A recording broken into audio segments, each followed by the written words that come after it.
Ang COA kakasuhan na raw ngayong buwan ng mga DPWH officials at contractor na sangkot sa Ghost Projects. Brigada Ann Cortesi, Brigada mo! Brigada Live Report.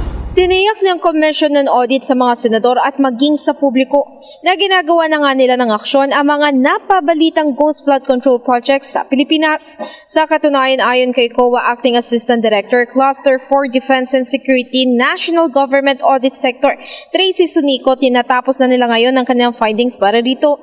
Sa panahon ng matapos na ito, agad daw nilang ihahain ngayong buwan ang kaso laban nga sa ilang DPWH officials at contractors sa sangkot dito. Samantala, ayon kay Senador Ronald Bato de la Rosa, mahalagang magawa ito agad ng COA upang mapanagot nga ang mga taong nasa likod ng mga manualya at maging ghost flood control projects. In the heart of changing lives, ako si Brigada Ann Cortez ng 105.1 Brigada News FM Manila, the Music News Authority.